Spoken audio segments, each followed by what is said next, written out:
It always begins the same way, doesn't it? She looks at you not for who you really are, but for who she hopes you could become. You know that feeling, right? It's right there in her eyes. Is it hope you see? Or maybe something closer to hunger? You think you're finally being seen, but that's not what's happening. You're being sized up, analyzed, like a blank canvas she can't wait to paint her masterpiece on. But here's the kicker. The masterpiece was never about you. It never is. And Carl Jung tried to warn us, not with feel-good motivational quotes, but with the precision of someone who spent his entire life staring into the deepest parts of the human mind. Jung's obsession was the unconscious, that hidden part of our minds running the show behind the scenes. And what he found about women? Honestly, it's unsettling. It's not that women simply fall for men. They fall for the idea of men, for the fantasy, for the projection.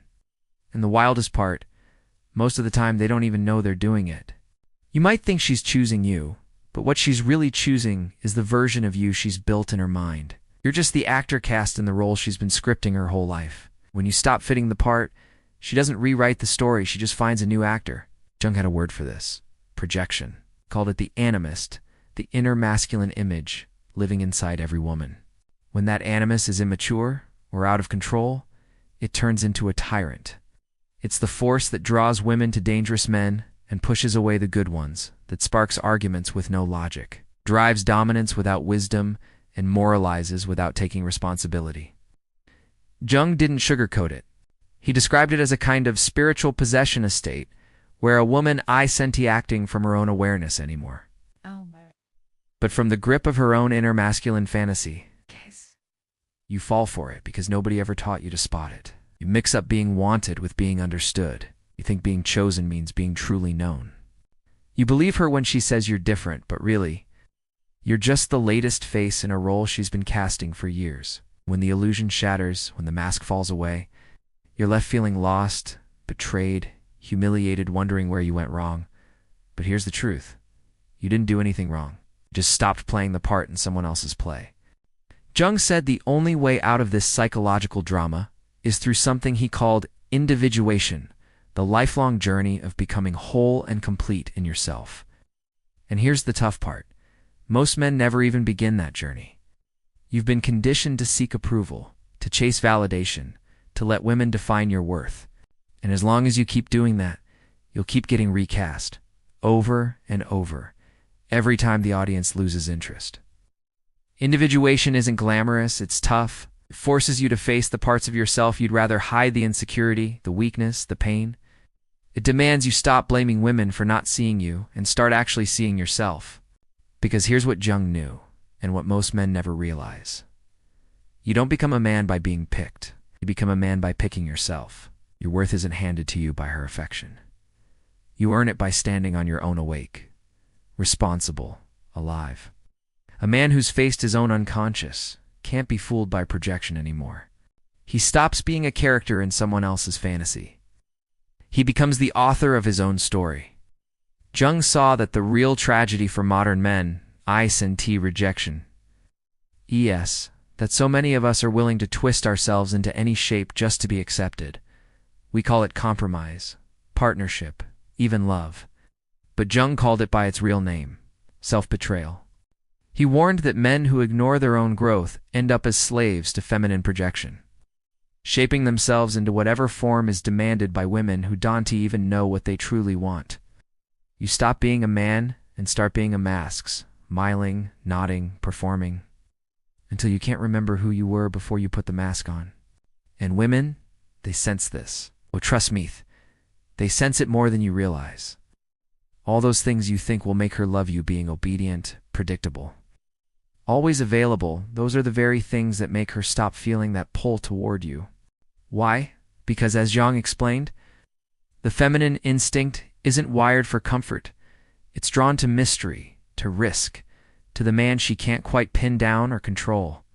The moment you lay yourself out completely, with no boundaries, no backbone, thinking it'll make you more lovable, it actually does the opposite.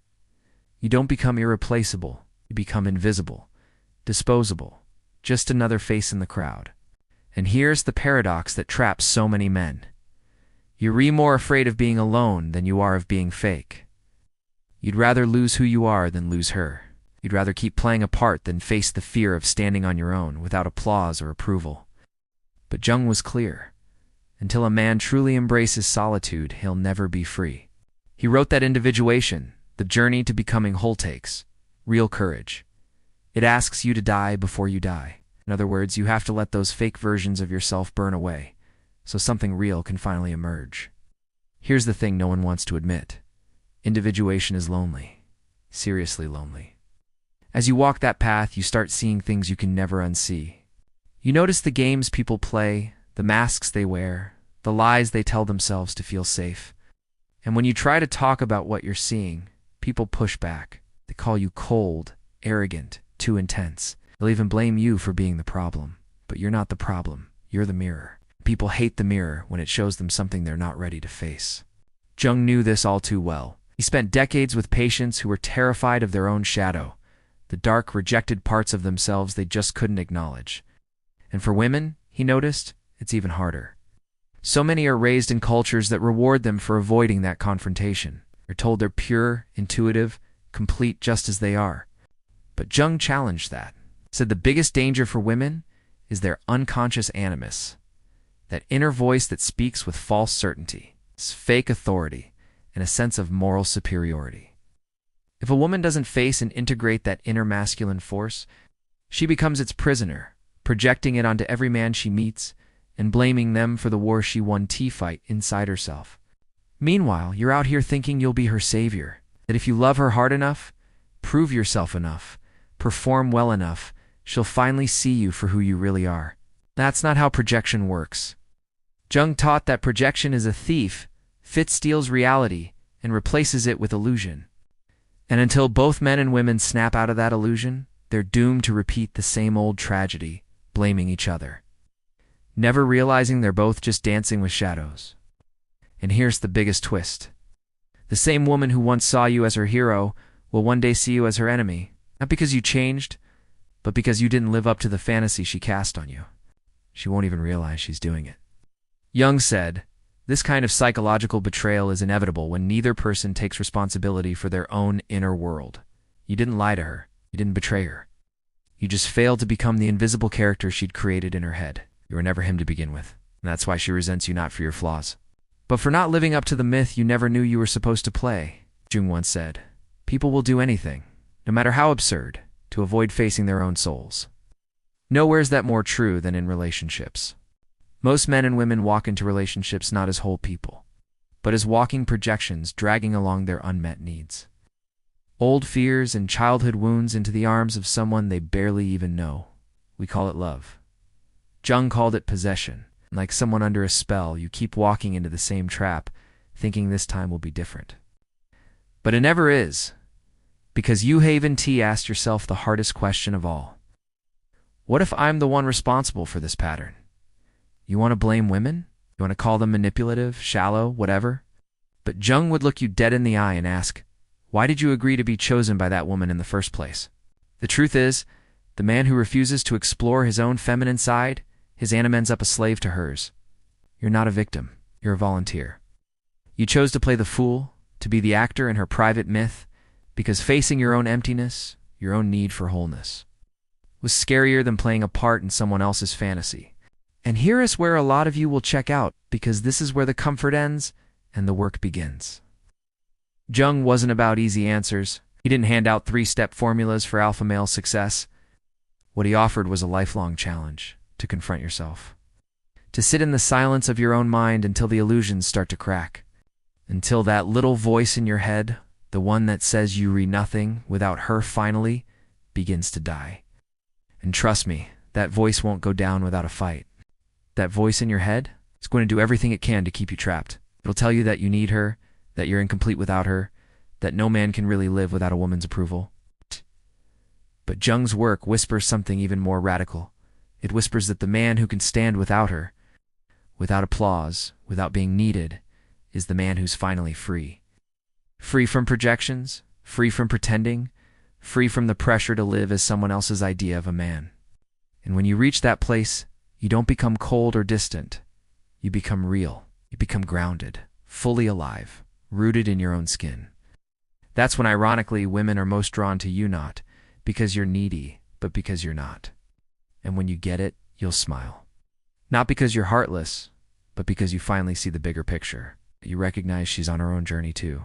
She has to face her own animus, wake up from her own illusions, and you can't do that work for her. You can't save her from herself. All you can do is what Jung did. Walk your own path so fearlessly that you become a living mirror for anyone brave enough to look. Most people will turn away, but a rare few will. Thank you for it. That's the difference. That's the real line between being loved for the role you play and being respected for the man you've become. When that moment comes, when you realize you don't have to perform anymore, you'll notice something strange. People start to get uncomfortable around you. They can feel it, even if they can't explain it. Your presence unsettles them because you refuse to fit into the tidy boxes that make others feel safe. Jung warned that the individuated man isn't welcomed by society. He's feared, misunderstood, labeled as distant or arrogant. But the truth is, you've just become untouchable, unbuyable, unmanipulable, because you finally see through the game. And here's the funny part.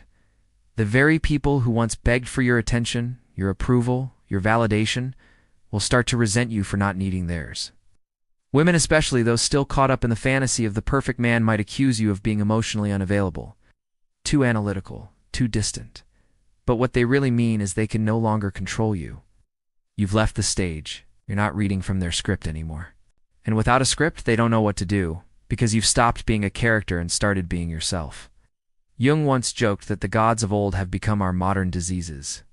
What ancient cultures called divine possession, we now call neurosis. Make no mistake, men who chase validation are the most spiritually sick of all. You think it's romantic when you say, "I'd do anything for her," or "she's my everything." Jung would shake his head. What you call love is really just a refusal to carry your own soul. It's easier to project your hope, your meaning, your purpose onto a woman. Make her carry it so you don't have to. But here's the brutal twist. When she realizes she was never meant to carry your soul, she'd drop it. She has to drop it. Because no woman, no matter how loving, can hold the weight of a man who refuses to hold himself. And when that happens, when the illusion falls apart, you'll feel betrayed. But you shouldn't. You should thank her. Because in that moment, when the fantasy collapses, you finally see the truth. The work of becoming a man was always yours, never hers. And in that raw moment of clarity, you have two choices. You can blame her, you can get bitter. Join the chorus of angry men who point fingers at women, mocking or resenting them, swearing them off like cowards who never faced their own emptiness. Or you can do what Jung demanded: turn inward and begin the lonely, terrifying, liberating work of individuation, of becoming whole without needing anyone to complete you. Because here's the real secret. The woman you were searching for out there is actually a reflection of the part of yourself you've abandoned. Until you face that part, every relationship will feel like a performance, every connection a transaction, every love a lie. But when you finally do the work, when you reclaim your own inner feminine, your own anima, you stop needing to chase women. You don't run after them. You don't try to manipulate them. You don't have to perform. Stand still, fully rooted in who you are. And from that place, something amazing happens. You stop attracting women who want a character and start attracting women who want the truth. You'll know it when it happens, because she won't demand a performance. She won't try to change your script. She won't fall in love with your fantasy. She'll stand in front of you, raw and real, not as a goddess wanting worship, but as a human being ready to walk her own path beside you. No masks, no projections, no games. And when you finally meet her, the real her, not the illusion, you'll see the difference right away. She won't bury you in grand declarations. She won't pretend you're the missing piece of her puzzle. She won't try to seduce you with promises of completion, because she's not looking to be completed. She's not looking to be saved. She's done her own work. She's met her shadow, confronted her animus, burned through her own illusions. That's why she won't need you to perform. She won't need you to carry her soul. She'll stand there whole in herself, looking you in the eye, not as a man she wants to shape, but as a man she's finally ready to meet. And in that moment, there's no desperation, no clinging, no performance. There's only truth. And that Jung taught is the rarest and most powerful kind of love, The kind that demands nothing but offers everything, because it's not born of need. It's born of freedom. Freedom to choose, freedom to walk away, freedom to stand together, side by side, with no illusions, no masks, no fear. But here's the truth. Most of you want, you ever know this kind of love. Most of you will quit before you get there. You'll settle for the performance. You'll settle for the fantasy. You'll settle for that temporary high of being seen as someone you re not, because facing who you really are still feels way too painful. But if you have the guts, the raw, uncomfortable courage to keep going, to keep walking, alone to keep peeling back every fake layer, you've built to win approval, you'll eventually find yourself standing on the edge of something terrifying and beautiful. You'll finally meet yourself. And when that happens, women will stop being the source of your identity. They won't be the mirror you need to feel like a man. They'll become something else entirely. Partners, not prizes. Mirrors, not mothers. Allies, not saviors. And you'll love them not because you need them, but because you choose to. From a place of strength, from wholeness, from a place that knows exactly who you are, no apologies, no shrinking. Carl Jung didn't leave us a map. He left us a warning. Any man who refuses to face himself will end up a slave to the projections of others, especially women's projections. But he also left a challenge. Walk the path of individuation. Stop blaming women for the roles you keep volunteering to play. Stop chasing wholeness in someone else's eyes. Stop waiting to be chosen. Because the man who fully, unapologetically, relentlessly chooses himself, that's the man who can't be controlled by fantasy. He can't be seduced by performance. He can't be reduced to a character in someone else's story. He becomes the author of his own life. And if you've made it this far, if you felt something hit deep, don't just scroll away. Don't let this be another video you watch and forget. Do something right now. Like this video. Share it with another man who needs to hear this truth. Subscribe if you want more. Your support isn't just for us. It's for the next man still trapped in the illusion, waiting for someone to wake him up. Help us spread this message. One man at a time.